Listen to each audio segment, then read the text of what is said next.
Super shop chain 7-Eleven বিশ্বজুড়ে 20টি দেশে পরিচালনা করে অন্তত 85,000 আউটলেট।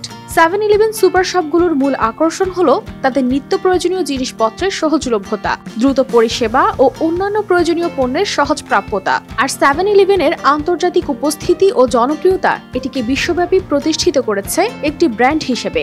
সম্প্রতি কানাডার আলিমেন্টেশন কুস্টার্ড এসিটি প্রতিষ্ঠানটিকে কিনে নিতে $38 বিলিয়ন প্রস্তাব দেয়, টাকায় যার পরিমাণ প্রায় 45,98,000 কোটি টাকা। কিন্তু 7-Eleven-এর মালিকানা কোম্পানি 7&i হোল্ডিংস সেই প্রস্তাব ফিরিয়ে দিয়েছে। প্রশ্ন হচ্ছে, কেন প্রস্তাব ফিরিয়ে দিল 7-Eleven? মালিকপক্ষ জানিয়েছে, এসিটির প্রস্তাব তাদের কোম্পানির মূল্যকে অত্যন্ত কম দেখিয়েছে এবং এতে অনেক নিয়ন্ত্রক ঝুঁকি রয়েছে। বিশেষ করে যুক্তরাষ্ট্রের প্রতিযোগিতা আইন সংক্রান্ত ঝুঁকির যথাযথ মূল্যায়ন করা হয়নি। প্রতিষ্ঠানটি আরও জানায়, তারা আলোচনার জন্য উন্মুক্ত এবং আরও ভালো কোনো প্রস্তাব পেলে তা বিবেচনা করবে। অন্যদিকে জাপানি ইয়েনের মান মার্কিন ডলারের বিপরীতে কম থাকায় অনেক বিদেশি ক্রেতা 7-Eleven কেনার বিষয়টিকে এখন একটি মোক্ষম সুযোগ হিসেবে দেখছে। তবে এসিটি এই প্রস্তাব প্রত্যাখ্যানের বিষয়ে তাৎক্ষণিকভাবে কোনো মন্তব্য করেনি।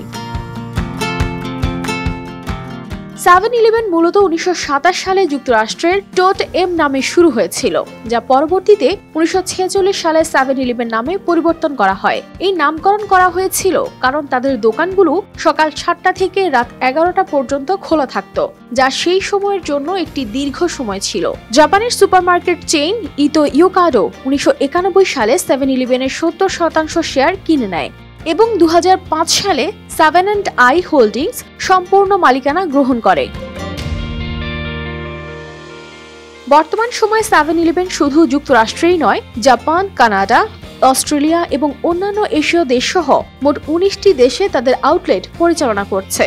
চলতি বছর 7&i হোল্ডিংসের সিইও রিউচি ইসাকা ঘোষণা দেন যে মার্কিন বাজারে তাদের ব্যবসায়িক মডেলে পরিবর্তন আনা হবে। নতুন পরিকল্পনা অনুযায়ী 7-Eleven তাদের স্টোরে তাজা খাবারের বিক্রিতে জোর দেবে এবং গ্যাসোলিন ও সিগারেটের উপর নির্ভরতা কমাবে। প্রতিষ্ঠানটি উচ্চমানের পশ্চিমা এবং জাপানি খাবারের একটি সরবরাহ চেইন তৈরি করতে কাজ করছে, যা মার্কিন গ্রাহকদের আরও আকর্ষণ করবে।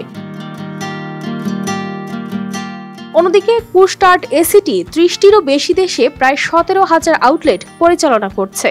যদিও তারা এখনো 7-Eleven-এর প্রস্তাব সম্পর্কে কোনো মন্তব্য করেনি, তারা প্রতিযোগিতায় টিকে থাকার জন্য ভবিষ্যতে নতুন সুযোগ খুঁজছে।